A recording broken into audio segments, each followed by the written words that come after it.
Drage gledalke, spoštovani gledalci, sem Bojan Požar, vi pa gledate današnjo uro resnice. Danes smo na predvečer jutrišnjega dneva državnosti, z menoj sta gospod Žiga Turk in pa gospod Jelko Kacin in bomo rekli, kakšno na to, kaj se nam je zgodilo v teh zadnjih 34 letih samostojne Slovenije, oziroma kaj smo delili narobe in ali res lahko čakamo samo še na čudež ob tem, kar vidimo se zdaj dogaja okoli nas. Gospod Kacin, vi ste bili takrat leta 1991 eden od operativcev, ne, bili ste član vlade, ampak v različnih vlogah. Ne. Ali je mogoče kaj, bom rekel, takšnega, kar bi recimo lahko danes povedali, kaj je zanimivo, kakšno anekdoto, kar mogoče še ni bilo povedanega doslej? Ker, samo da prekinem, jaz sem recimo, pač, ko gledam recimo to literaturo, članke že, ampak kakšnih velikih knjižnih podvigov na to temo pa ni bilo. Razen mogoče recimo knjige Danila Slivnika, 100 osamosvojitvenih dni, nihče od vas recimo ključnih akterjev se ni odločil, da bi napisal kaj tako, bom rekel, sočnega autobiografskega. Bom rekel, zaradi zgodovinske odgovornosti bolj ali manj molčimo na to temo. Je bo zdaj minilo že 30 let, ne?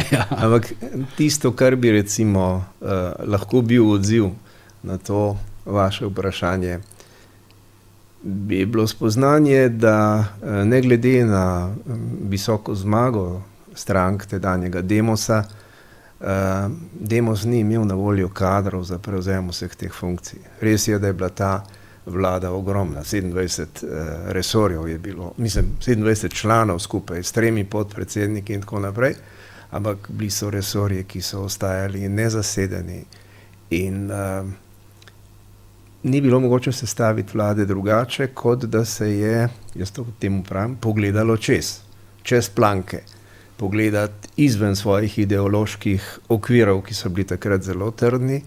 In tista vlada je bila, pa če to hoče kdo priznati ali ne, nadstrankarska. Midva z tedanjim predsednikom izvršnega sveta, potem pa vlade Lojzetom Peterletom, tu in tam, kje nastopava skupaj, tudi kje na podeželju, in vedno je to ena od poant, ki jo pripovedujeva predvsem desnemu delu občinstva, ki se na tak način zbere. Samo na tak način je mogoče v zgodovinsko zelo odgovornih časih projekt peljati naprej. In če pogledamo vsa ta leta nazaj in ta trenutek, bi rekel, da je to zdaj zgodovinsko zelo odgovoren trenutek. Če smo imeli takrat, citiram sam sebe, nadstrankarsko vlado, imamo pa zdaj levo vlado. In če želimo odgovoriti na vprašanje, kaj nam je storiti v prihodnje, moramo biti absolutno manj levi, moramo se ukvarjati z ekonomijo, ker sicer bodo tisti, ki nas prehitevajo, napredovali še veliko hitreje.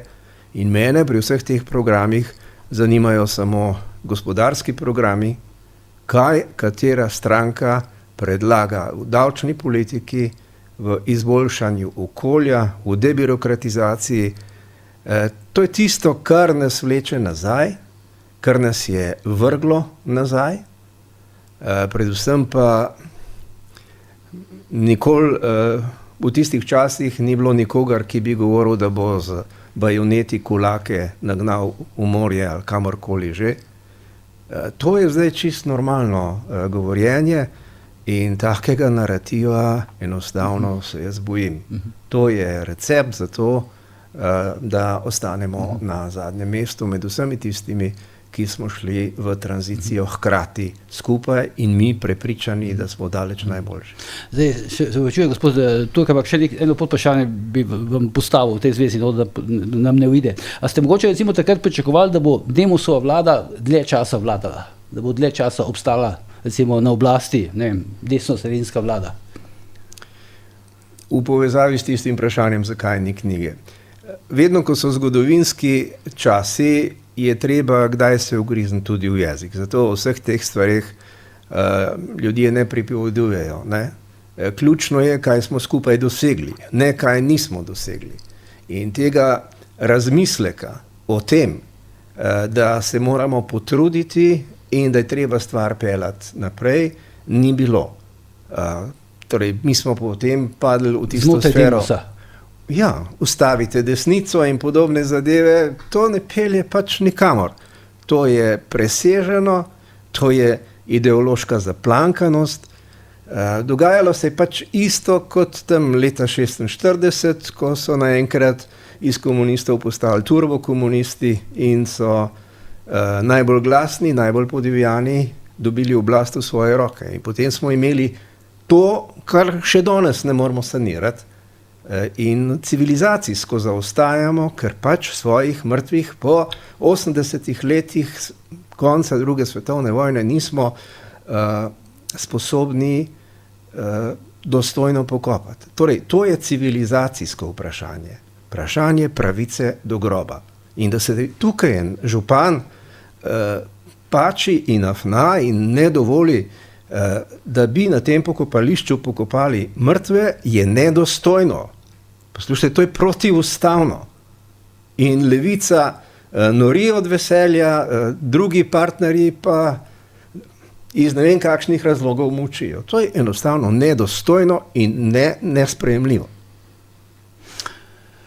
Ja, zdaj bomo pa naredil nek preskok, pa vas vprašam, gospod Žiga Turk, kdaj se je po vaši oceni zgodil ta preobrat? Nastanek samostojne Slovenije, šli smo v zvezo NATO, postali smo del Evropske unije, desno-sredinska vlada oziroma nadstrankarska vlada, kot je prej rekel gospod Kacin, je pač peljala osamosvojitev, zdaj smo pa naenkrat pristali leto 2025, ko imamo pač najbolj levo vlado doslej. Po nekaterih kazalcih, ne, in teh gospodarskih in celo nekaterih družbenih, ne, smo recimo na repu Evrope.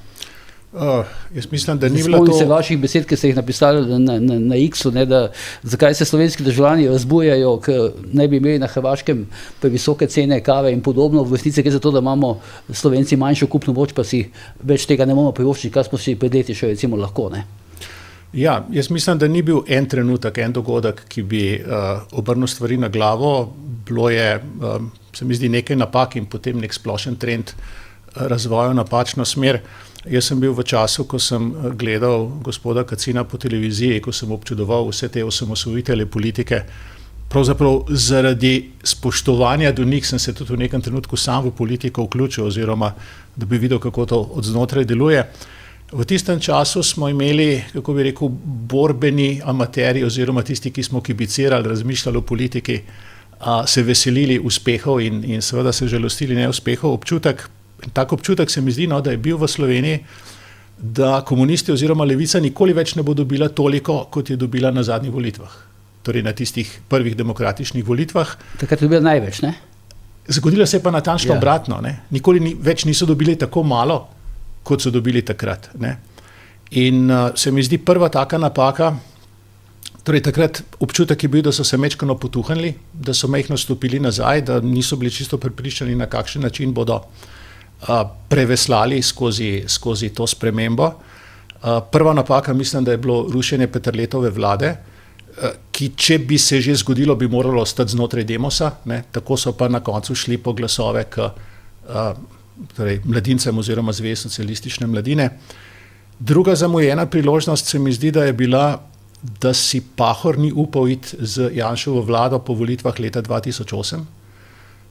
To bi namreč pomenilo, da v Sloveniji obstaja ena dovolj močna, samostojna, avtonomna, normalna evropska socialdemokratska levica, ki ni dedič in ujetnik prejšnjega režima.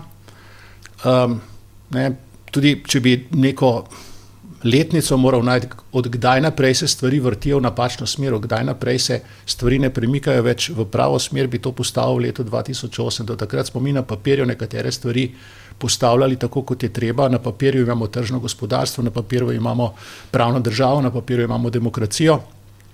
Vse to smo odkljukali, se včlanili v EU, NATO, ampak potem, ko bi morali pa te stvari poglabljati, živeti, jih postavljati v vsakdanjo prakso, smo pa pravzaprav, oziroma je pa en velik del politike začel izigravati, kako bi pa pravzaprav kljub temu, da imamo neke stvari po evropsko napisano, mi še vedno živeli v duhu in dediščini socializma. In se mi zdi, tretja večja napaka je bila, ko je Virant razrušil tisto drugo Janševo vlado. Takrat bi se tudi še dalo vzpostaviti oziroma vzpostaviti nek demokratičen sistem, kjer po mojem mnenju ni demokracija samo se ne izkazuje samo skozi proceduro, skozi to, da imaš volitve, ampak na koncu, kot pravijo Angleži, the proof of the pudding is in the eating, se pravi, dokaz za sladico je, da se jo da pojesti. Če v neki državi ne prihaja do rednega menjavanja opcij na oblasti, ne moramo govoriti o demokraciji. Pomeni, da je nekaj narobe z političnim sistemom. In se mi zdi od leta 2008, kot sem rekel, gre za obujanje, oživljanje dediščine prejšnjega sistema in to, o čemer je govoril gospod Kacin, da ni mogoče pokopati žrtev revolucije, je lep primer tega. In za razliko od njega bi pa jaz v novih in starih strankah, ki bi se rade, kako rekel, slikale, da so demokratične, ne bi toliko gledal, ali imajo majčkeno bolj propodjetniški ali manj podjetniški gospodarski program, debirokratizacijo in tako naprej. Ampak se mi zdi ključen kriterij oziroma lakmusov papir. Ne? Ali zagovarjajo revolucijo, ki se je zgodila v zavetju okupacije, ali pa so sposobni biti do tega kritični. In če so do tega sposobni biti kritični, potem seveda ne bodo imeli nobene potrebe podpirati gonje proti kulakom in proti industrialcem in proti cerkvi, ker jim ni treba braniti tistega, kar se je tam in takrat dogajalo. To se pač jaz razumem, tri take menike, ne? Rušenje Peterletove vlade, leto 2008 pa 2013, ne? Ko je pade z druge Janševe vlade. Če pa takrat 2008... Vse sem rekel, stvari... Takrat, gospod Žiga Turk, 2008 se jaz ne spomnim, da bi bile kakšne velike debate o tem, da bi naj se Pahor povezal z Janšo. Takrat je viselo v zraku, jaz sem bil takrat bilo je partnerstvo za razvoj v letih 2004-2008, kar kaže na ta vzorec, da je pravzaprav desni pol vedno poskušal preko sredine iti in po kadre in po ideje, tudi po neka zavezništva, ki so potrebna za to, da v državi, ki jo vendarle v globino obvladuje levi pol, lahko nekaj spremeniš. Ne? Tudi v tretji Janševi vladi so bili pravzaprav ostanki SMC-ja, pa še marsikdo, ki ga bi zelo težko na desno sredino uvrstili. Takrat je viselo v zraku, da bo po vsej verjetnosti zmagal Janša in da bi šel v koalicijo s Pahorjem. Ne? In seveda verjetno, če bi zmagal Janša, bi lahko on to povabilo izvedel. Mislim, da so bila na nasprotni strani tudi podobna pričakovanja.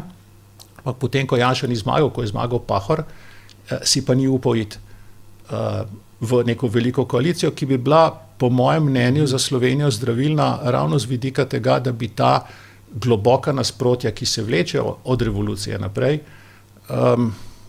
presegli, kot se temu reče, in bom rekel, našli konsens o nekih elementarnih zadevah, zaradi katerih bi šli lahko hitreje naprej in bi lahko govorili o takih stopnjah rasti v Sloveniji, kot jih ima, ne vem, Poljska ali pa Estonija ali pa, ne vem, Češka tudi. Ne. Ampak gospod Kacin, kar zadeva Peterleta, njega je že predlog za njegovo zamenjavo je že dal Janša, ne? Zelo hitro po koncu vojne. Ne? Ne, to ni res. Predlog je izrekel Janša. Izrekel, ni nujno pa, da ga je on dal, kako? Seveda ne, to pa, morate ugotoviti, odkot se je to pojavilo. Skratka, vedno so, tudi če so desne stranke, so strici v ozadju, ki se nikoli ne izpostavijo, se imajo pa zamislece, dajejo neke strateške pobude, nahecajo nekoga, da gre na minsko polje in potem se to pač zgodi. Ne? Ampak apropo to, kar sta zdaj... A je bil to potem, lahko to vrstimo kot nek začetek destabilizacije takrat Demosove vlade? Predlog, recimo, zamenjave Peterleta.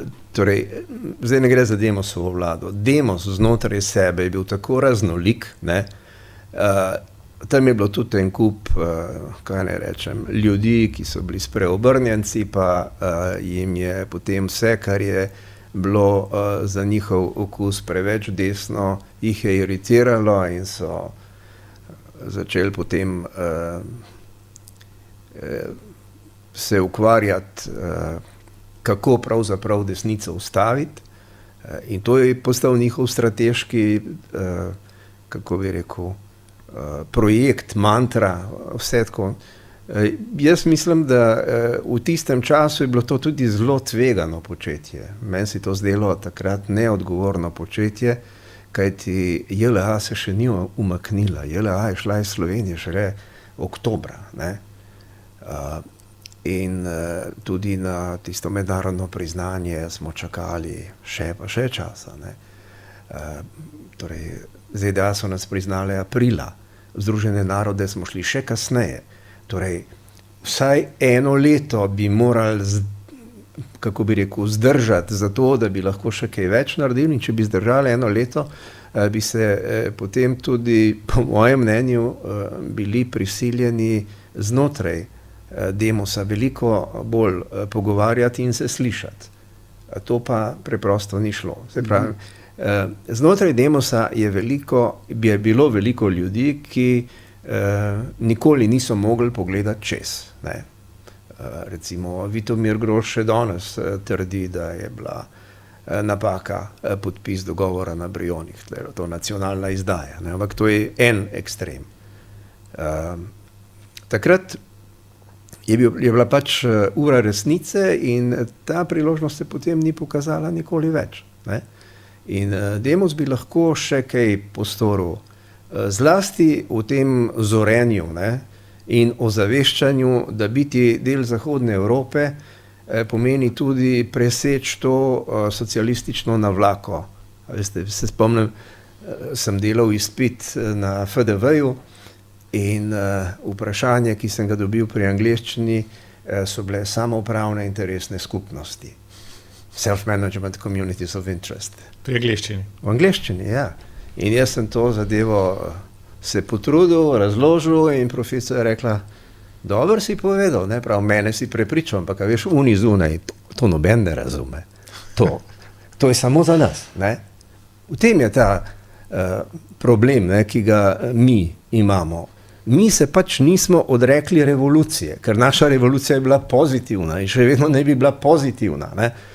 In to norenje, pa obstoj tega Kidriča tukaj pred nosom je pravzaprav samo ilustracija tega, da mi ne zmoremo narediti korak naprej in preseči tega znanja. To povem še enkrat, da župan tega najlepšega mesta na svetu ne dovoli pokopa tistih ciganskih, romskih otrok tam iz Iga, je nekaj, kar si ne dovolijo nikjer na Balkanu.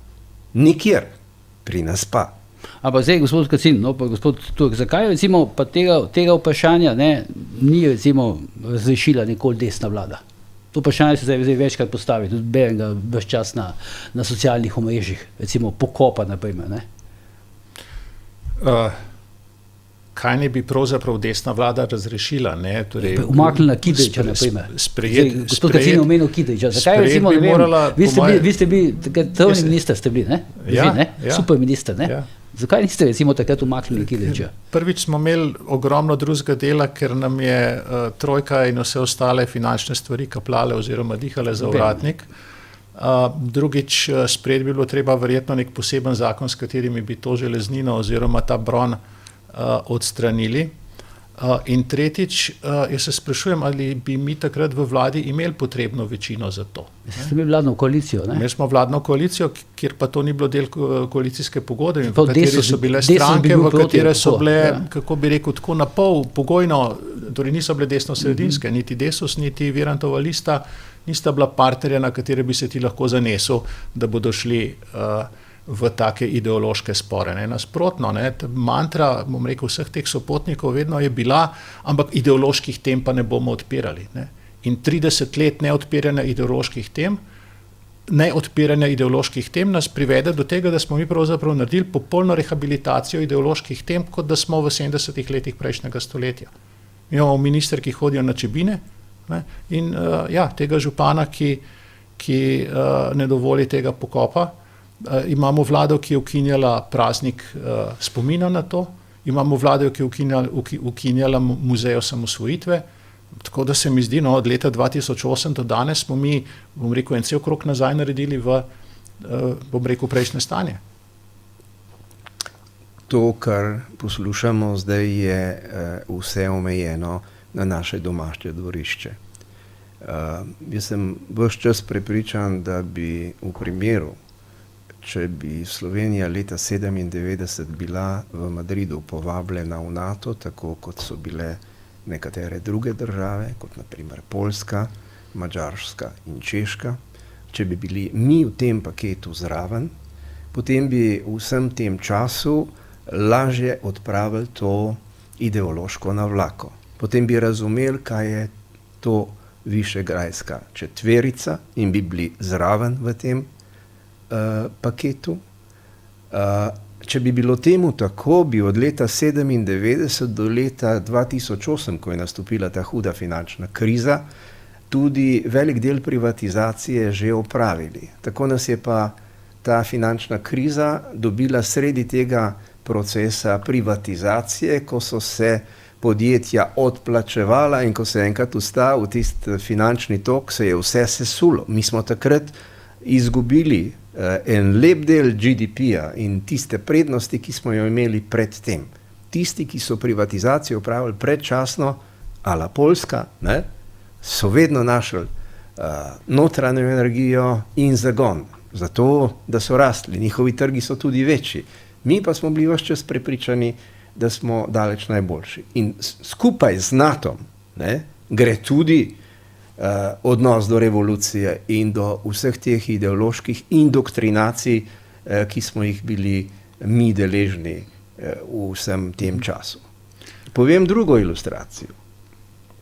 Ne bom uporabljal imen, ampak lahko najdete vir, kako in kaj. Diplomiral sem kot prvi na obramboslovju, moja tema je bila ženske v oboroženih silah in ena od profesoric v komisiji mi je zastavila vprašanje. Kakšno je bilo stališče Komunistične partije Slovenije do ženskega vprašanja leta 1937? In jaz sem dvakrat zajel sapo in sem rekel, ne vem, ampak me tudi ne zanima. In seveda je nastal problem.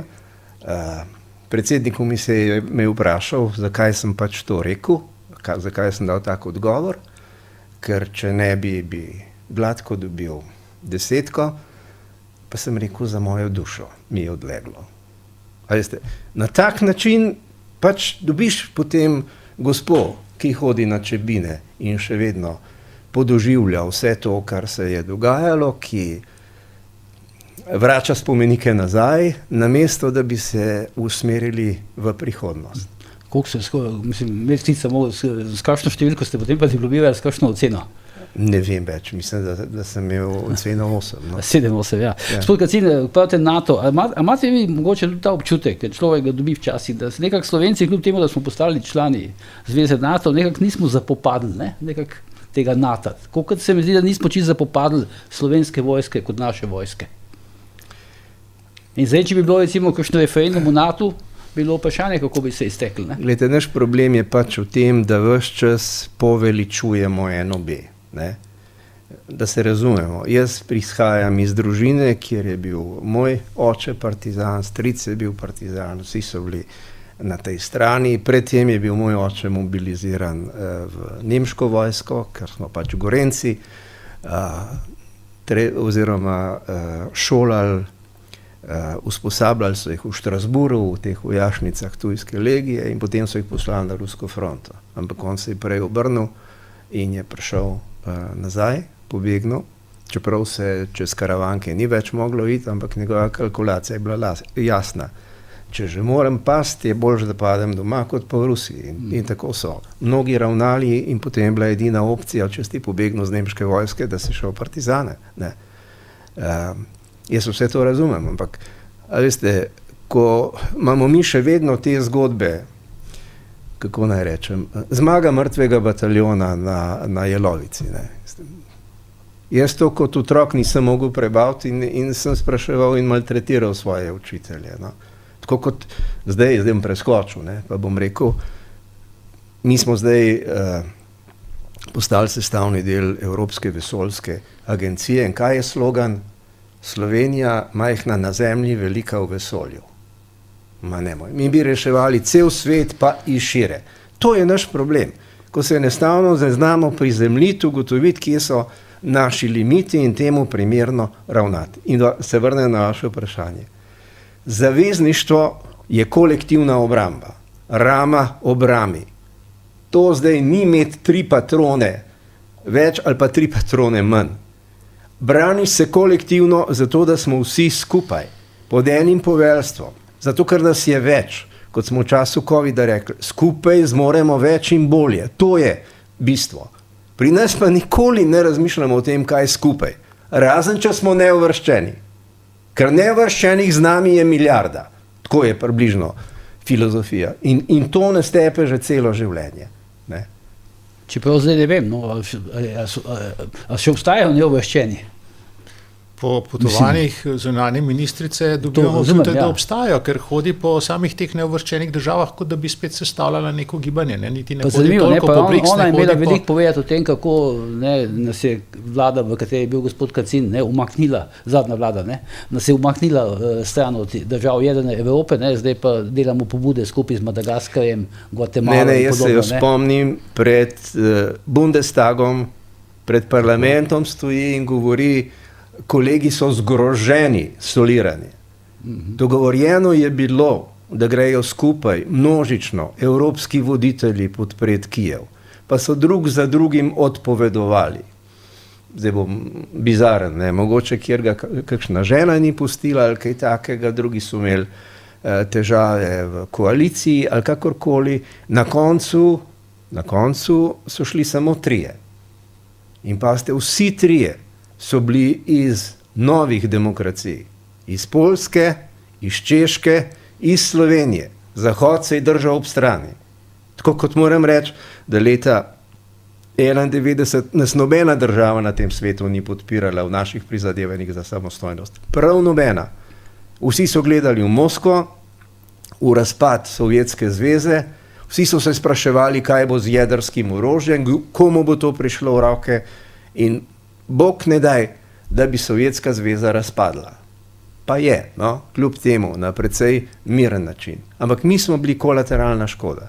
In še enkrat povem, če bi bili mi del zavezništva, bi se te kolektivne soodgovornosti zavedali veliko prej. Hočete reči, da smo prepozno vstopili v NATO, oziroma prepozno so nas povabili v NATO? Ne, vstopili smo takrat, ko smo lahko. Ja. Če bi bili prej, bi bila stvar v tem prehodnem obdobju od povabila 97 pa do krize 2008, teh 10 let bi mi lahko uporabili tudi za svoje ideološko zorenje in nadgradnjo, za našo bolj odgovorno gledanje na prihodnost, na našo prizemljitev, da nismo popek sveta in tudi tujih investicij bi imeli več, tudi odprli bi se bolj, tudi naše avtoceste bi bile morda cenejše, kot so bile, in še marsikaj drugega v povezavi z delovanjem evropskih standardov pri tržnem gospodarstvu bi nam omogočilo, da bi, kot je rekel drug sogovornik, imeli več in bi lahko na Hrvaškem potrošili več, ker bi bila produktivnost večja. V 90-ih se mi zdi, da smo zamudili marsikaj, ne bi se pa jaz vrnil na ta odnos do NATO. Če imate vi državni praznik, v katerem se praznuje antiimperialistično fronto, ki je bila usmerjena proti Franciji, Veliki Britaniji in ZDA, ker so bili to takrat glavni imperialisti, pa mečkano tudi proti seveda Nemčiji, potem ne more biti drugače. In ne more biti drugače, kot da je bila Slovenija na neki lestvici, sicer 10 let nazaj, pa ne vem, če bi bilo danes bistveno drugače, skupaj z Iranom, Somalijo, Jemnom in tako naprej med 10 državami, kjer Amerike najbolj ne maramo. To so ostanki, jaz ponavljam eno frazo, mi žrtvujemo lepšo preteklost, zato da bi nekateri imeli mi žrtvujemo lepšo prihodnost, zato da bi nekateri imeli lepšo preteklost. Beri, da bi ta levičarski, profit-partizanski del imel lepšo preteklost. Jaz vseeno mislim, mi smo v 90-ih letih zamudili glavne priložnosti za to, da bi se postavili na pravo pot. Doma imam eno knjigo, ki so zbornik člankov, ki so jih pisali glavni reformatorji iz vzhodnoevropskih držav, ki so velike reforme v 90-ih izvajali in na katerih pravzaprav ta gospodarska rast v vzhodni Evropi zdaj temelji. V tem zborniku poglavja oziroma avtorja iz Slovenije ni. In tudi nek Jože Mencigar ne bi mogel napisati poglavja v tisto knjigo, ker enostavno to v ta kontekst ne bi šlo. In zaradi tega je razpad Demosa in potem kolaboracija z mladinci, skozi katero se je potem vrnila cel levi pol politike na oblast, Zaradi tega je to tako kritično, ampak ne, v preteklosti je bilo, kar je bilo, ne moramo stvari za nazaj spremeniti, ukvarjamo se lahko, a se da kaj narediti zdajle, oziroma zato, da enostavno nehamo v teh napačnih kolesnicah ustrajati še naslednjih 20 let. Lahko tukaj, no? Ravno 20 let pa 80 let konca druge svetovne vojne. Meni se zdi najbolj grozljivo to, kar je bilo v Stožicah, ko je slavnostni govorec rekel, da je septembra leta 1939 Hitlerjeva Nemčija napadla Poljsko. Pika. Hitlerjeva Nemčija je napadla Poljsko. To, kar nam manjka, je, da bi slavnostni govorec rekel, Hitlerjeva Nemčija in Stalinova Sovjetska zveza sta napadli Poljsko in jo razkosali. Sovjetska zveza je pa 3 mesece kasneje napadla Finsko in je okupirala 3 baltske države, Estonijo, Latvijo in Litvo za 45 let. In takoj so začeli z etničnim čiščenjem in pošiljati prebivalstvo v Sibirijo in naseljevali Ruse v baltskih državah. To je resnica, ki jo moraš razumeti, zato, da razumeš danes Poljake, da razumeš Estonce, Litvance in Latvice. In še majhne koščke Čehoslovaške in Romunije je stala. In zakaj zdaj ta slavnostni govorec tega pri nas ne pove tako, oziroma ne reče tako, kot so zgodovinska dejstva? Jaz ne bom odgovarjal na to vprašanje. S tem naj se sooča borčevska organizacija. Tam je to. Zato, da bi bila preteklost lepša. To se pravi, kaj, zdaj sklicevanje, to partizanstvo in tako dalje, to je v bistvu temelj neke legitimnosti, kako leve strani, kako? Da bi bil revolucionarni del partizanskega boja še vedno svetav in čudovit. Jaz se tudi strinjam s kolegom Kocinom, vsa čast tistim, ki so se uprli okupatorju. Ne? Ampak zganjati revolucijo v trenutku, zakaj bi mogel ta revolucionarni del partizanskega gibanja ostati tako, kot pravite, svetinja? Se lahko ostane samo tisti narod osvobodilni, ne? Ker je preveč ekonomskih interesov, kadrovskih interesov, finančnih interesov vezano na preživetje te tovarišije oziroma na preživetje, na ohranjanje te dediščine iz socializma. Ta dediščina je vrednostna, oziroma vrednotna, ta dediščina je kadrovska, ta dediščina je materialna in vse te drugi pomagajo. Brez tega se cela zgodba ali pa en velik del tega narativa in velik del moči, iz katere črpajo leve stranke, sesuje. Saj ne gre zdaj toliko za leve stranke. Zdaj gre za to... Zakaj se sesuje? Kje se sesuje? Na volitvah se sesuje? Kje se sesuje? Izgine vezivo, izgine ideološka podstat, izgine razlog, zakaj so pa, ne vem, zasebni zdravniki tako zlo. Ne? Oni so se proti zasebnikom borili že 41 do 45. Oni so leta 46 ni noben preživel, ki je bil, ki je imel več pod palcem, pa ostal v Sloveniji. Ja, pa izobražen. Podobno je bilo za izobraženci. Ne? To je vezivo, ki to drži skupaj, to je tudi tisto vezivo, s katerim svojo zvestobo demonstrirajo. Ne? Jaz sem napisal eno kolumno v zvezi s tem, kar Janković počne. Ne? On uporablja, jaz mislim, da on osebno nima kakšnega posebnega odnosa do slovenskega partizanstva. Ne? Ampak on uporablja, on vsakič potegne ven iz predala, tukaj imate v nekaterih igrah get out of jail kartico. Ne? Skratka, se ti v igri nekaj dogaja, bi bilo mogoče treba iti v zapor, ampak imaš eno magično karto, s katero pomahaš in si potem nedolžen. Ne? In vsakič, ko on kaj tacga potrebuje, naredi nekaj v zvezi z tako imenovanimi vrednotami NOB-ja oziroma z preprečevanjem pokopa romskih otrok ali pa še koga drugega na Žalah, z obnavljanjem poti spominov in tovarištva in postavljanjem nazaj tistih železnih jamborov in tako naprej. In mu je vse odpuščeno.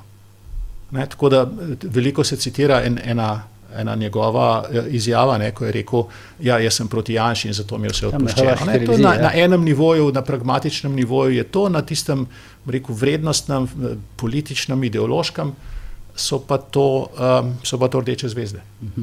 Izvoli. Ja, jaz bi to nekako zakoni fizike povedal, nekaj o plovnosti. Ne. Te nepokopane kosti, ta naš odnos do dela pobitega prebivalstva je eno breme, ki nas vleče pod gladino.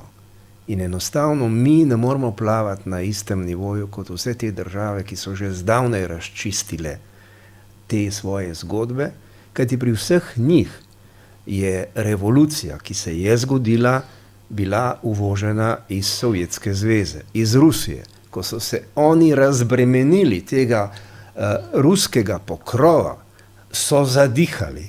In tukaj je ta energija. Poljaki grejo ven masovno, pridejo čez par let nazaj, vsak začne svoj mali biznis in stvari se vrtijo pri 5% rasti GDP-ja. Mi tega enostavno nismo zmogli. Pa nočem reči in nikakor ne aludiram, da je treba podirati partizanske spomenike. Ne, ampak tisti, ki poosebljajo to, kar nas bremeni, tiste je treba umakniti. Tiste spomenike je treba umakniti, zato da se bomo lahko normalno poklonili preteklosti, da bomo cenili partizanstvo, tako kot si to zasluži, da ne bo tega madeža tam gor in da bodo tudi generacije tistih, ki prihajajo, razbremenjene tega, kar nas je tukaj vleklo dol in nas ta hip še vedno vleče. Kako pa vi recimo potem osebno doživljate, ne? To je pa čisto neka druga zgodba, no? Ampak partizanstvo tako, ne? Vas osamosvojitelje pa tretirajo popolnoma drugače, ne? Kot recimo pripadnike partizanskega boja, ali pa kot so, pa dokaj so bili še živi. Ne? Jaz s tem nimam nobenih težav, kako me kdo tretira. Jaz sem vedno imel svoje stališče. Dobili smo... Hočem reči, imate občutek, da vas recimo javnost, pa medije, pa kakoli, no pač vse to, kar predstavlja javnost, nekako dovolj ceni kot osamosvojitelja? Torej, jaz nimam nobenih težav v javnosti. Gospod Žiga, ki je rekel prej, da je šel v politiko zaradi tega, ker je vas občudoval, ne? Jaz bom imel, se pravi zdaj ob tej obletnici nekaj nastopov. Govorim še na Vrhniki. Zdaj ob dnevu državnosti. Ja. Pa v Polževem, pa sem že govoril v Lendavi. Skratka, povsod se ljudje izjemno pozitivno odzivajo, jaz s tem nimam nobenih težav. Dejstvo pa je, da se tukaj vendarle zbirajo starejše generacije, ki imajo zgodovinski spomin, se česa spomnajo in moram reči, da mi vedno prisluhnejo in ko upozorim, vse to, kar sem danes govoril, je železni repertoar tistega, kar imam jaz kot nekdo, ki prihaja iz levega dela političnega prostora, zapovedati javnosti, vedno to povedano na tak način, sprejmejo z zadovoljstvom, z razumevanjem, z odobravanjem. Jaz s tem nimam nobenih težav. Ko berete, recimo, hvala vam osvojitelj, ampak pejte zdaj v pokoj, dajte na mir in tako dalje. Jaz sem v pokoju. Jaz sem v pokoju. Že 3 leta od prvega dne te vlade. Moram reči, da sem zaradi te odločitve zelo vesel, ker mi ni treba to gledati od blizu te koalicije. Čeprav moram sodelovati z nekaterimi, ampak celotnega tega modus operandi, kjer pač ugotoviš, da oziroma se mi smilijo ljudje v posameznih kabinetih. No, ko smo govorili po telefonu, je beseda nanesla na sedanjo vlado, ker ste spraševali, kdo bo še gost za vas, ne ste tako uporabljali en zanimiv izraz, zdaj ga niti nočem povedati, da ne upam ga povedati. No. To pomeni, da ste tako, kako bi rekel, imate pač nek izraz, recimo, od teh ljudeh, ki sedaj vodijo državo. Neko predstavo imate, ne? Ja, seveda. Ne, jaz velikokrat povem in najbolj, kako bi rekel, v tem kontekstu, kar se tukaj pogovarjamo danes, je moja ilustracija, ki se glasi takole. Če ga ali pa če jo zapreš v skladišče Radenske, lahko umre od dehidracije. Torej, ljudje, ki imajo 2 levi roki in ne vedo, kaj bi, ki niso v življenju še ničesar postorili, ki niso imeli en dan delovne dobe, ko tak človek prileti na vlado, pač ne more, nima pridobljenega predznanja, da bi lahko razumel ta abstraktni svet, kar vlada je, še manj pa, da bi poznal administrativne postopke, kako prideš do neke odločitve, do nekega konsenza. Ne moreš razviti neke vizije in razumeti, da nekaj velikega lahko naredimo samo skupaj, ker to naredimo lahko v enem mandatu, dovolj hitro, poceni, da začne delovati. To, kar zdaj poslušate, najmanj 2 mandata rabimo, da se bomo naučili vse, kaj moramo narediti. Ja, lepo vas prosim. No. Zdaj sem na začetku se vprašal, po prvih mesecih, prvih pol leta Golobove vlade, a to zdaj najslabše, torej najslabše, kot bo ta vlada delovala in se bodo počasi kaj naučili, ne? Ali ne, sem pričakoval, to je zdaj najslabše, potem bodo šle stvari pa na boljše, ne? Ampak ni samo ta težava, da so brez izkušenj prišli, ampak ne opažamo, da bi se kdo kaj naučil v tem času, oziroma da bi ob delu, bom rekel, napredovali. Ne? Če se pa vrnem k tistemu vprašanju, ki ste ga prej zastavili kolegu Kacinu, odnos do osamosvojiteljev in tako naprej, se mi zdi, da v Sloveniji bolj cenimo tiste, ki so se borili, da ne bi govorili nemško, kot tiste, ki so se borili, da ne bi govorili srbsko. Ne? Pri čemer nikoli ni bilo vprašanje, da bi tukaj govorili nemško ali pa ne. Dobro, tam na Štajerskem bi se to lahko zgodilo. Srbsko je pa še aktualno. Srbsko pa vedno bolj očitno postaja. Ne, mi imamo velik problem. No. Prej smo govorili nekaj o zavezništvu, ne. Ampak mi imamo hude probleme tudi z geografijo. Leta 2022 se spomnimo, da je preletel en brezpilotnik ruske proizvodnje in ob pomanjkanju goriva je treščil na zemljo v Zagrebu. Preletel je iz Ukrajine. Ampak ljudje se sploh ne zavedajo, predvsem pa se v kakšni naši inštituciji ne zavedajo, da rabiš rečemo do Lendave, ko je skrajna pozicija, 230 kilometrov, čez naslednjih 600 kilometrov je pa tam Ukrajina. Ne? Tako, približno. Včasih imaš občutek, da mislijo, da je Gaza takoj za Albanijo spodaj. Ne? Mi se ukvarjamo s celim svetom pa i šire, da bi pa tukaj doma poskrbeli za to, kar nas neposredno ogroža nacionalno varnost, našo ekonomijo, našo logistiko, našo odpornost, da bi se s tem ukvarjali.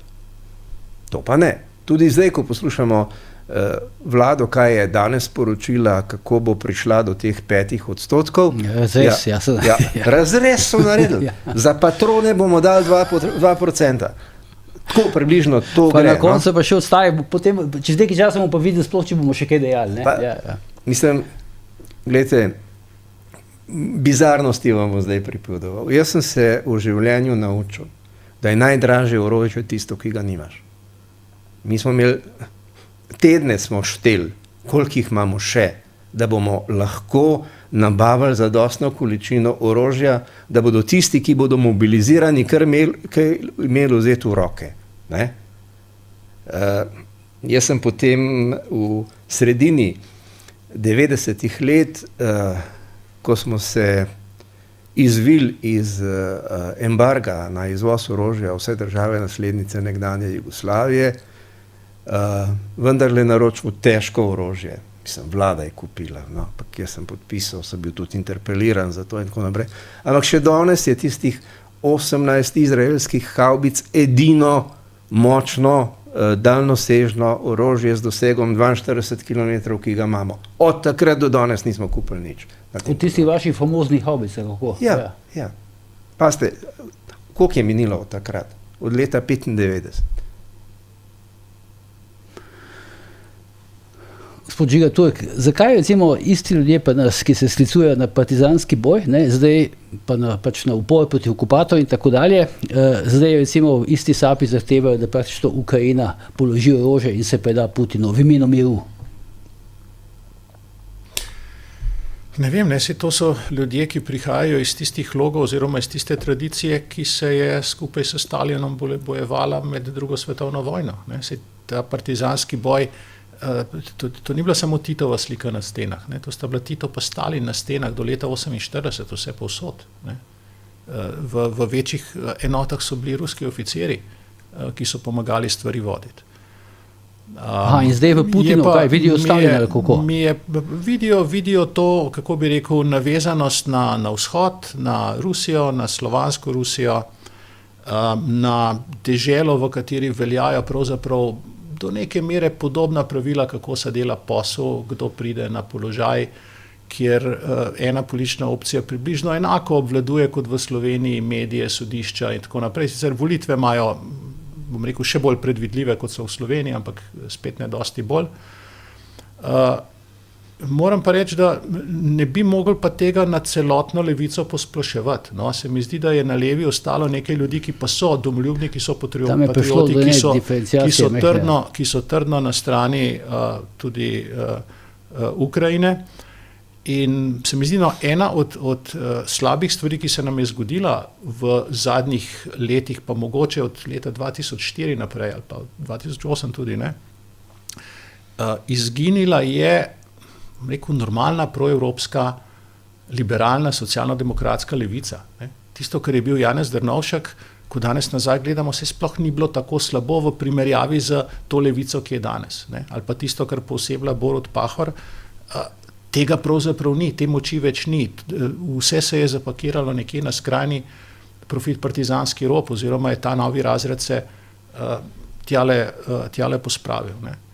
In to nas tudi tepe, da neke normalne leve socialdemokratske stranke, ki bi lahko nekako iskreno bila na istih pozicijah kot kakšna evropska socialdemokracija, ni. To se pa enega dela vašega LDS-a ni lahko, ne? Ne, mi imamo seveda odgovornost za to, da LDS-a ni več in predvsem zato, ker smo pač imeli generalnega sekretarja, ki je bil prepričan, da je on lastnik te franšize in je v nekem trenutku pač se odločil, da so zlati časi LDS za nami in je tisti trenutek naredil zares. Ko je šel zares v Maloro, smo šli naprej na, kaj smo imeli? Novo Slovenijo, ali kako?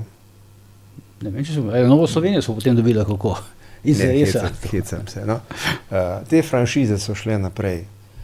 Ena je bila Jankovićeva, Pozitivna Slovenija, pa tam boj med njo in njim, kdo bo pripeljal več avtobusov, in ko to spet ni šlo, smo dobili SMC in potem naprej in tako naprej. To je pač zgodba o tem, kako se franšize prodajajo. In če to počneš, potem pač vrednostni sistem razpade, ne da ljudje ustarijo, ampak ne želijo si vsak drugo leto pripenjati drugih oznak. Enostavno to ljudje presežejo in potem zeva tu praznina.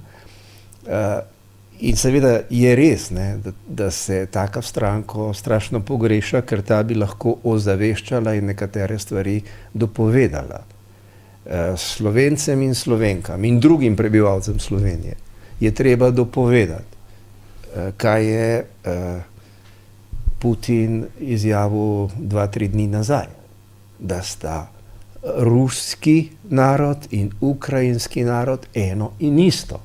Ampak to pove na tak način, da jasno pove, da so samo Rusi in da je samo ruski jezik in da je ukrajinski jezik nekaj izmišljenega, to je vendarle malo Rusija, zgodovinsko gledano. Skratka, zanika jim pravico do kulturne, nacionalne identitete in državnosti.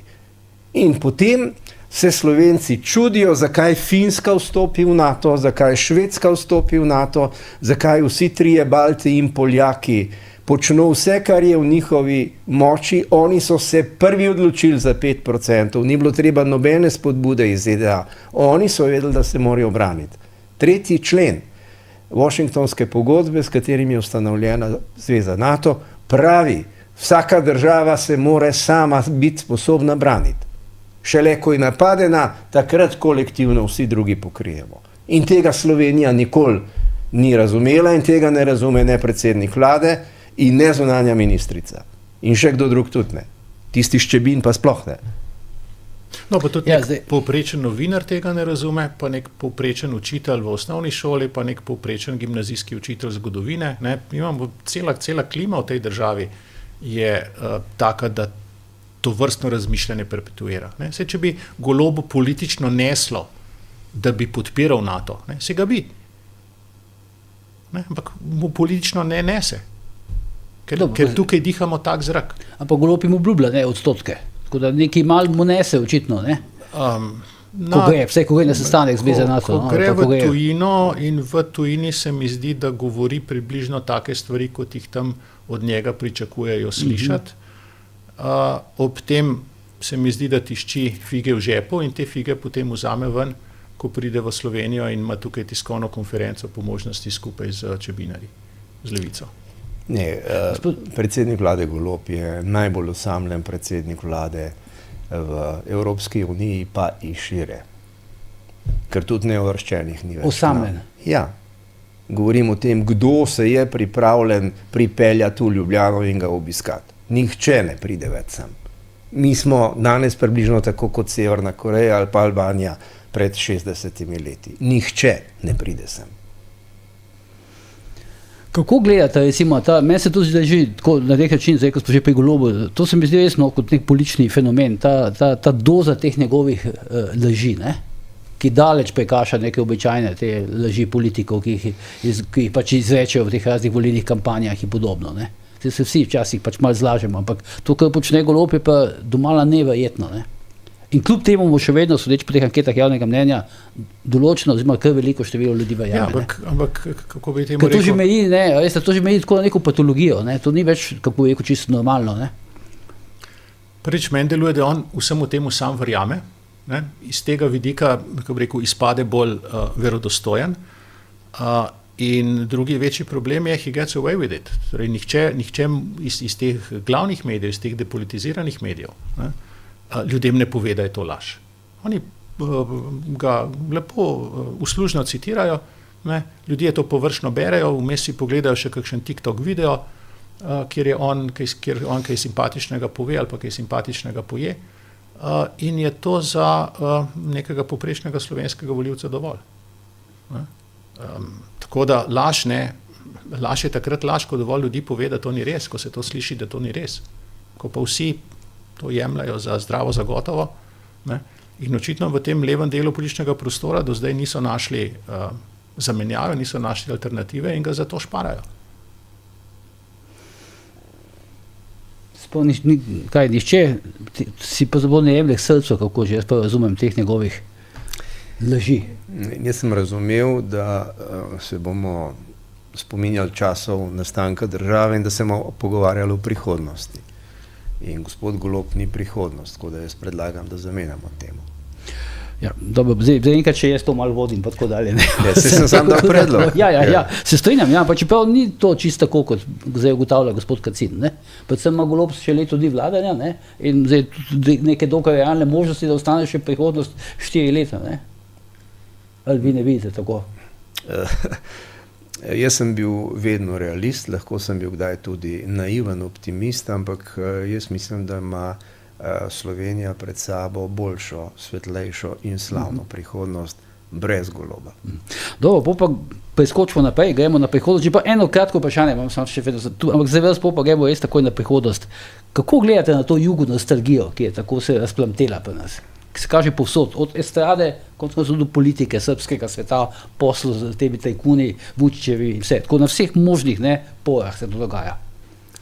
Jugonostalgija. Jugonostalgija je proces staranja, kjer vse, kar je slabo in neprijetno, je pozabljeno, vse, kar pa je povezano s tvojo mladostjo, je pa nekaj prijetnega, toplega, takrat se ti je vse dogajalo, imel si velike oči, vedno si se kaj novega naučil, vse je bilo tako No in to je to staranje. To ste zdaj kar romantično opisali, ne? Ja, ker jaz mislim, da je tukaj predvsem veliko romantike. To je pa recimo to, da pač, bom rekel, mlajše generacije grejo na beograjske splave, pa se tam zabavijo, to ni nostalgija. Ma ne vem, če hodijo na splave. Mlajše, mislim, za to, da greš na splav, moraš imeti kar nekaj gotovine v žepu, ne?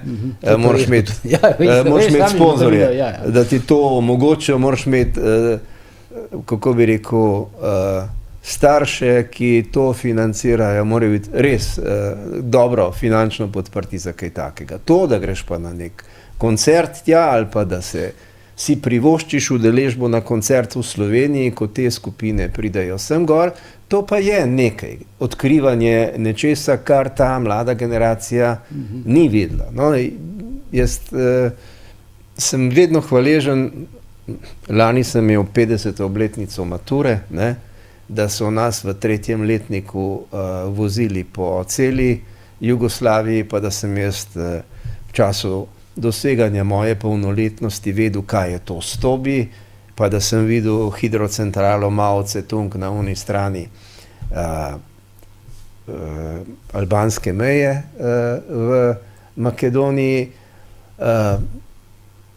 Jaz sem bil takrat tudi v Peči, na Kosovu, skozi Rugovsko klisuro smo se vozili, da bi me potem za kazen poslali na služenje vojaškega roka v Prizren in v Peč, tako da sem bil potem dobro pripravljen za vse to, kar sem tam doživel. Ampak mi smo vendarle bili večjezični, multilingvalni v drugačnih okvirih kot zdaj, ne, smo vendarle lahko sledili vsaj slovanskim jezikom iz ozemlja Jugoslavije in nam je to dalo neko širino, dokler nismo vendarle ugotovili, da je treba iti na zahod pa tam pogledati in tam smo pa ugotovili, da zaostajamo. Ko smo šli dol, smo gledali revščino in zaostalost in to nas je na nek način motiviralo, da smo v študiju pa še kje dosegli kaj več. Ko smo šli na zahod, smo pa enkrat ugotovili, da so oni daleč pred nami in da se moramo zgledovati po njih, če hočemo naprej. Tega je danes absolutno premalo. Jugonostalgija en del tega fenomena gotovo pojasni, ne? Ampak se mi zdi, da drug del problema je pa ostajanje v teh ideoloških, socialističnih, internacionalističnih vzorcih, ko je domoljubje nekaj slabega, ko je tudi pozitiven nacionalizem nekaj slabega, ko je slovenstvo nekaj slabega. Skratka, mi smo izpraznili ta prostor, kjer bi se ljudje lahko identificirali s Slovenijo oziroma z svojo lastno državo. Ljudje pa potrebujejo nekaj, se radi z nečem identificirajo, so radi del nečesa in potem v ta prostor vstopa tisto, kar je še vedno nekje kulturno najbližje oziroma jezikovno najbližje in to so vsi mogoči vzorci iz Balkana. Ne? Mene na nek način srce boli, ko poslušam včasih tam, kjer stanujem ena klopca pa mladina debatira, ne? In so slovenski fantje, ki kotalijo l-je, ne? Ki ne govorijo l osko tako kot mi, ampak l, ne? Kako bi rekel, z naglasom, pravzaprav z srbskim naglasom govorijo slovensko, Slovenci. Ne? In tukaj se nam vleče pač vzorec bratstva in edinstva in zanikanja nacionalizma, zanikanje nacionalnega domovinskega ponosa, podobno kot v prejšnji državi. Mi smo se v prejšnji državi v šoli učili, nacionalno vprašanje je rešeno, to je buržoazna stvar, narodi bodo se raztopili, se zlili skupaj, ne? Države bodo nacionalna država je relikt preteklosti. Ampak nismo pa pri teh vzorcih, ne, z Balkana prenesli recimo tega nacionalizma, kot ga imajo recimo Hrvati pa Srbi, ne? Pa ta odnos do države, ki ga imajo oni. Tega pa nismo, ne? Ja, seveda ne, se svojega ponosa na državo nismo gradili oziroma spodbujali, ampak smo ga zatirali. Dobro, predlagam, da gremo naprej, da nas ne bo tudi čas preganjal. Dva vprašanja imam v bistvu tako, ki zadevajo pač to prihodnost. Zdaj najprej recimo vprašanje za oba, vi ste še posebno strokovnjak. A smo zdaj, to, kar se dogaja na Bližnjem vzhodu pa na Ukrajini, pa še kje, smo na pragu zdaj 3. svetovne vojne? Je ta nevarnost obstaja? Nismo na pragu 3. svetovne vojne. Kljub napadu zdaj Američanov na Irak in podobno. Iran, pardon. Ne, gledajte, jaz sem bil 4 leta stalni predstavnik v Severnoatlantskem svetu, bil sem vodja misije pri NATO, kar pomeni zunanje ministrstvo, obrambno ministrstvo, vojaški del in civilni del, plus obveščevalna služba. In to pravzaprav zahteva eno odgovornost. Zdaj je vsa zgodba o jedrskem orožju. Znotraj NATO se z jedrskim orožjem ukvarja samo zelo izbrana skupina ljudi, ki morajo imeti vse clearance, da so lahko posvečeni za kaj takega, to se imenuje Atomal. In ta skupina, kamor sodi tudi veleposlanik, se o teh stvareh odgovorno pogovarja. Mene najbolj skrbi, ko sem v teh dneh, zadnjih 10 dni, poslušal neke razprave, kjer vsi z veseljem razpravljajo o jedrskem orožju. Ob tem pa seveda osnovnega vedenja o namenu, o vrstah, o količinah, čemu to služi, ljudje ne vedo nič. In to povzroči enormen strah med ljudmi, posebej tisti, ki so toliko odgovorni, da če o ničem nekaj ne vedo, se tega bojijo.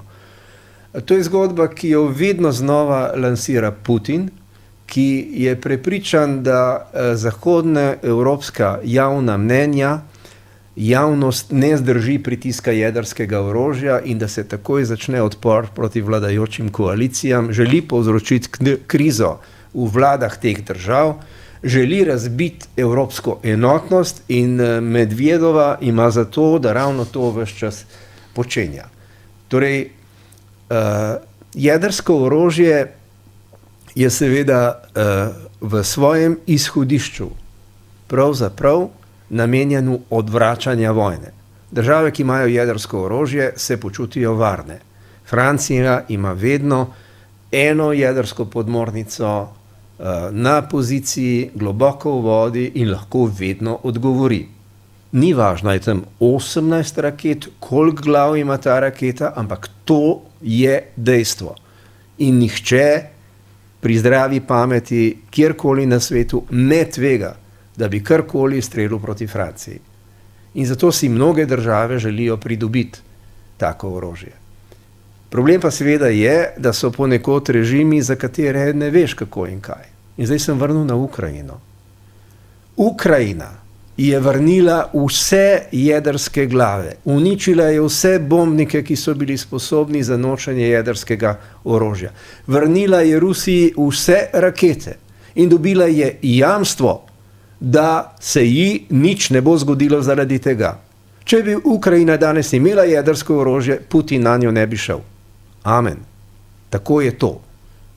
In ker se je razorožila jedrsko, je danes žrtev Putinove agresije. In tega naša politika noče razumeti in tega noče razložiti našim ljudem. To, kar se dogaja v primeru Irana, je dolgoletna žalostna zgodba. Ko sem jaz končal srednjo šolo, sem si vzel iz družinskih razlogov čas za razmislek in sem šel na štop v Iran. In sem bil tam kar nekaj časa. In sem odštopal nazaj. Nobena ženska ni bila zakrita, to je bilo cvetoče mesto Tehran. To se bil v času Šaha tam, ne? Ja, Šah in Šaha. Leta 75.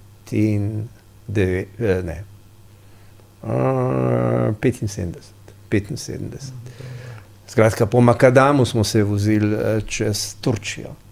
Ampak to je bila zahodna civilizacija, če smem tako reči. In sem se potem v nadaljevanju, tudi ko sem bil v Evropskem parlamentu, sem se ukvarjal z kriznim menedžmentom, s Korejskim polotokom, z Libijo, z Iranom in z Irakom. Vsa ta krizna območja sem obdeloval in znotraj svoje politične skupine tudi pokrival. Torej, ali se je Bibi Netanjahu odločil za ta poseg zato, da bi strnil vrste v svoji vladi, tudi to je mogoče. Ampak vendarle Irancev ne kaže podcenjevati, zlasti nesposobnosti, da sami razvijajo svoje jedrsko orožje. In Židje od prvega do zadnjega se vsi bojijo teh groženj iz Teherana, da je treba Izraelce vršiti nazaj v morje in Izrael izbrisati iz obličja zemlje. In zato vse zahodne države ponavljajo, da ima Izrael pravico do lastne obrambe, do samoobrambe. Kako daleč gre v tej samoobrambi, je seveda drugo vprašanje, ampak tako kot jaz vidim razmere v tem trenutku, je teh nekaj bombnikov, ki so jedrsko infrastrukturo za razvoj nujno potrebnih sestavnih delov bojne glave za atomsko orožje razvijali in proizvajali, onesposobljenih, bi moralo v tem trenutku zadoščati, da se spopadi ustavijo. Druga stvar, ki jo lahko zdaj povem, pa naj bo to edukacija slovenske javnosti. Jaz sem kot veleposlanik pri NATO sodeloval v vajah, kjer smo se vsi usposabljali in se zavedali, da Iran vedno izstreljuje rakete v salvah in da je najhujša mora poveljnika, da se mora odločiti, katero raketo bo prestregel in katero ne, ker jih nikoli nimaš dovolj na rampah, da bi se streljil vse, ker pride naslednji val lahko čez 2 minuti, pa ne boš imel nobene na rampi. In kaj boš potem storil?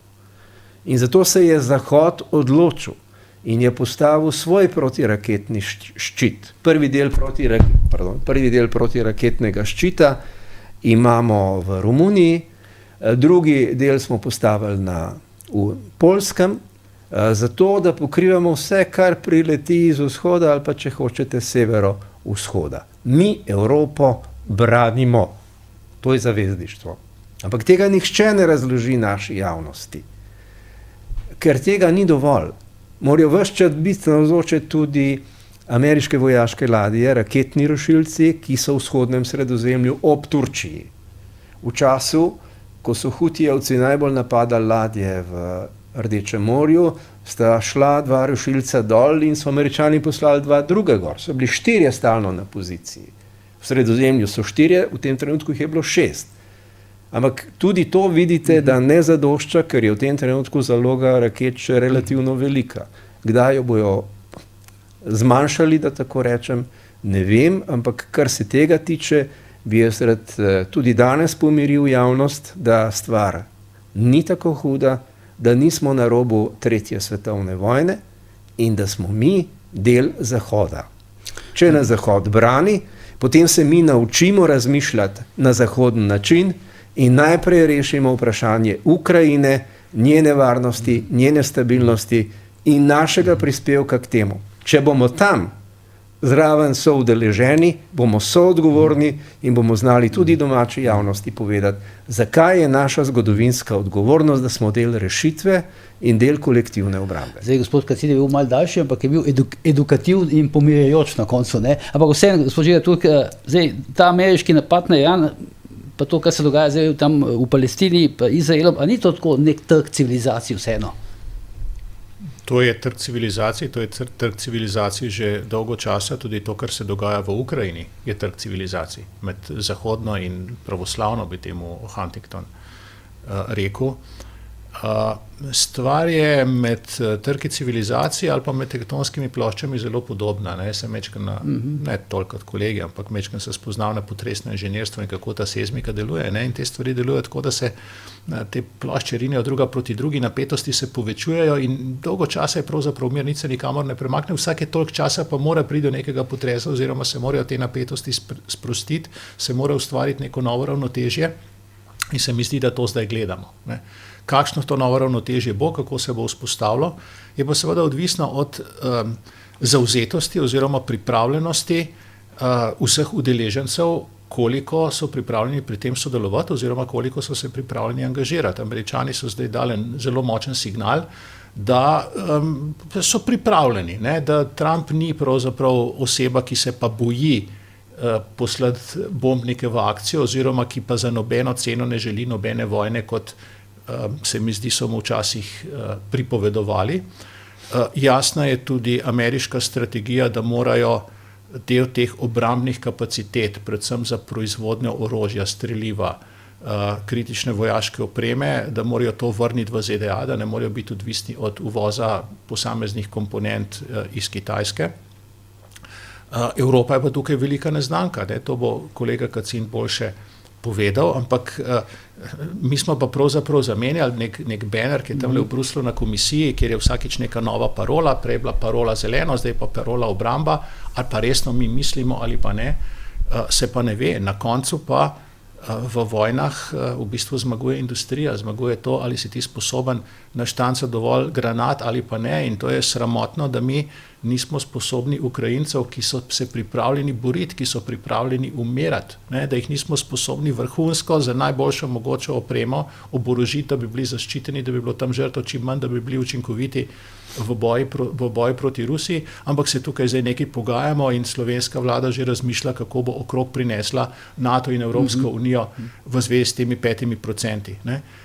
In potem poslušamo, ja, se Slovenije ne bo pa nihče napadel. Ne. Mi smo del ekipe, ki brani Zahod. Ne. 2 milijona Slovencev bo pač naredilo za 2 milijona tega posla. Ne. In če mi ne vemo, kaj bi, oziroma se nam zdi, da nas nihče ne bo napadel, dajmo mi teh 5% direktno nakazati v Ukrajino, bodo zelo dobro porabljeni in jih bodo, in še cenej bodo tam kupovali stvari, kot jih bomo kupovali mi v Sloveniji. Tako da, če smo mi proti temu, da se kupuje orožje, ne, če se je treba levici tukaj prikloniti, bi jaz rekel, dajmo mi teh 5% direktno na ukrajinski račun nakazati, pa ne si oni kupijo na svetovnem trgu, kar si želijo. Ta zdaj debata, kaj lahko zdaj dlje časa, pa smo malo že res dolgi, samo to še vprašanje, no, zdaj, vi ste pred kratkim zapisali, ne, glede Slovenije, ne, da očitno bomo mogli čakati samo še na nek čudež, ne, glede na stanje, v katerega smo zdaj nekako padli, smo zabredli po lastni krivdi. Kaj bi pravzaprav, recimo, po vaše se moralo zgoditi, da se začnemo intenzivno kopati ven iz tega, pa plezati ven iz tega brezna? Ponuditi se morajo, niso dovolj samo neke volitve, ne? Ponuditi se morajo časi, se bojim, v katerih so mogoče izredne politike oziroma v katerih so mogoče velike spremembe. Zato smo tudi v okviru Katedrale Svobode dali pobudo za nastanek tistega zbornika Soglasje za zgodovinski trenutek, kjer so ideje, kaj bi naredili, ne? Ampak okoliščine se lahko pojavijo, ne? In če se pojavijo, je treba biti za to pripravljen. Jaz se resno bojim, da tudi če bi prišlo do neke majhne zmage, recimo demokratičnih strank, bom temu rekel, v Sloveniji, da so ti drugi sistemi, pravosodje, sindikati, šolstvo, mediji, vsa mogoča upravna in neupravna sodišča tako močni, da so sposobni marsikakšen ukrep, ki bi nas spravil na normalno pot, ki bi nas spravil na isto pot kot te vzhodnoevropske države, iz katerih je socializem šel skupaj z ruskimi tanki, da bi to znalo vse v tem blatu zastati. Ampak to zdaj kaj? To je nek defetizem ali kako, ali pesimizem? Jaz zdaj ne kandidiram za nobeno funkcijo, ne. V enem krogu smo se zadnjič, je nekdo neko podobno vprašanje postavil, ne, in sem rekel, glejte, jaz nikamor ne kandidiram, sem lahko pesimist. Ne. Tisti, ki pa kam kandidirajo, bodo pa povedali kaj bolj vznesenega, da bodo dobili glasove. Še vi, če pa vi tudi kamor ne kandidirate, ne? Oziroma mogoče, ne vem. Ja. Jaz čutim zgodovinsko odgovornost. In bom rekel najprej, lepo je živeti. Ne? Živim se vse zgodi, mrtvim nič več. In dokler smo živi, moramo sami sebi dokazati, da zmoremo več in bolje zmoremo, če vidimo naprej, če imamo vizijo, če si pri tem pomagamo. In nas je tako malo, ta 2 milijončka, no? Kolikor nas je tukaj, da enostavno bi morali še bolj razumeti, da za nas nihče ne bo mignil s prstom. Tako kot leta 1991 ni bilo nobene države na tem svetu, ki bi podpirala samostojno Slovenijo. Ama prav nobene. Ne? Pa smo vseeno izkoristili zgodovinsko priložnost. Tako je pa treba razumeti tudi Janšo, ki je rekel, Ukrajini treba pomagati. Kaj bi mi rekli, kaj bi mi doživljali, če bi nekdo leta 1991, 26. zvečer prišel sem. Ne? Nekdo iz neke države in bi nas podprl. Ni bilo take države. Ni bilo. Najvišji nivo je bil deželni glavar tlele Koroške, ne, to je bila inštitucija, ki je prišla sem. Kaj je bilo iz Italije? Z Italije ni bilo nič. Ne. Jaz sem bil tam en 8. dan vlade, 8. dan vojne v Zagrebu na Pantovčaku, ko smo dočakali Mesiča, ki je prevzel funkcijo predsednika predsedstva in vrhovnega poveljstva, in na drugi strani trojko, in ko so padle besede v hrvaščini, igrajo se oni nekog operetnog rata. To ni bil operetni rat, mi smo imeli več kot 70 mrtvih. Res, da jih je bilo več kot 50 na strani JLA, ampak to je bila vojna. Trajala je 10 dni. Mi smo zmagali zato, ker smo po 10 dneh spopade prekinili in smo šli za pogajalsko mizo. Za pogajalsko mizo smo bili enakopravni, pa še trojko smo imeli za sabo. In smo lahko zahtevali več in smo dosegali vse. Skratka, mi se moramo odločiti, ali bomo s sabo in svojo prihodnostjo kaj naredili.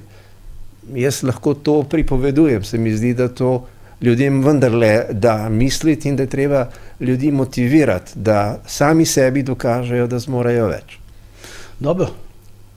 Gospod Žiga Turk, gospod Jelko Kacin, najlepša hvala za vajne današnje analize in misli, ne, za naprej. Zdaj, gledalke, spoštovani gledalci, to je bila današnja ura resnice. Želimo vam jutri lep dan državnosti, vidimo se pa seveda čez 2 dni, tudi takrat pa ne pozabite, ker je bojanje tudi požar.